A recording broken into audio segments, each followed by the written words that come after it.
grandfather on my mother's side was Andrew Jackson Turner. His name was, everybody called him AJ.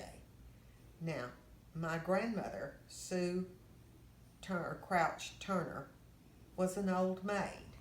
She was born in 1866 and died in 1906, I believe. Anyway, she lived at home on the Crouch farm with her mother and her brother, and was accepted as a spinster. Well, the house was getting a little bit dilapidated and run down and needed some upgrading.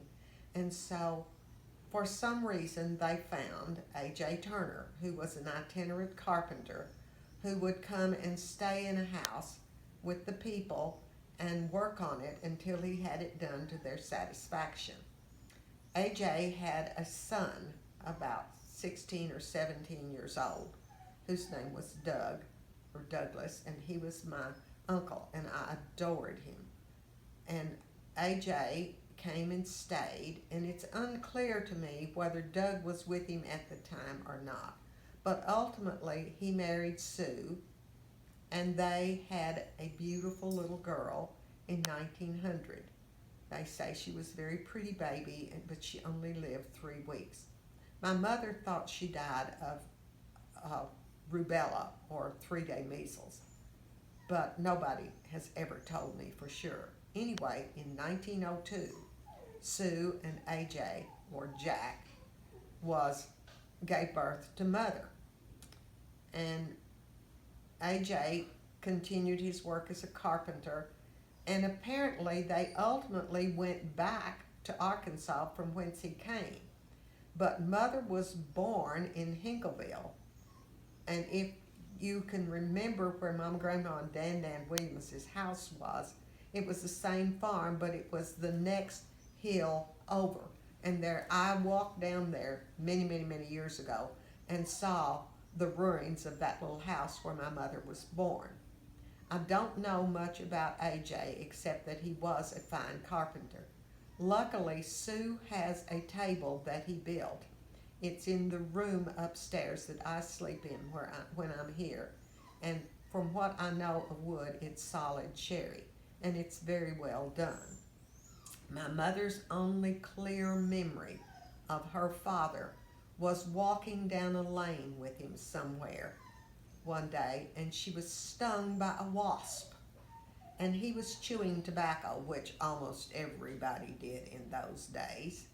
And he took the wad of tobacco out of his mouth and applied it to the sting, and she said it took the hurt out. He was not a well man at the time, and he carried her for a little ways after she got stung, and she said he told her he had to put her down because it was more than he could do to carry such a big girl.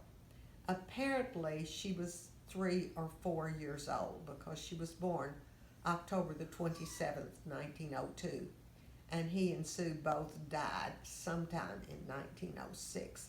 I do not know the exact date, but grandmother would have been my mother would have been between 3 and 4. I remember Uncle Doug well. He lived until I was, well into my late 20s to 30s. And the beautiful mirror that I have in Florida hanging above my sofa belonged to Uncle Doug. He gave it to me when he lived in Tennessee with his stepdaughter. And Whose name was? I'm trying to think. Evelyn Reeder was his stepdaughter. And her husband's name, the only name I ever knew, was Lucky. He was Lucky Reeder. And he wrote a letter in pencil. I wish I still had it. And it said, I want you to go to my house in La Center and get that mirror that you've always wanted.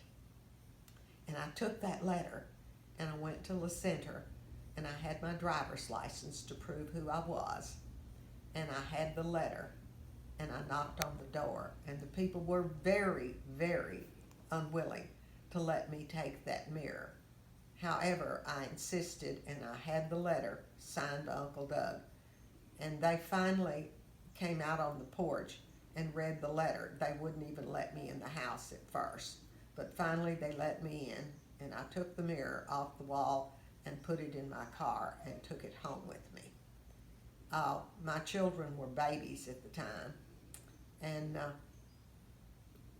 I guess they all remember it hanging over the sofa in the house in Calvert City all their lives.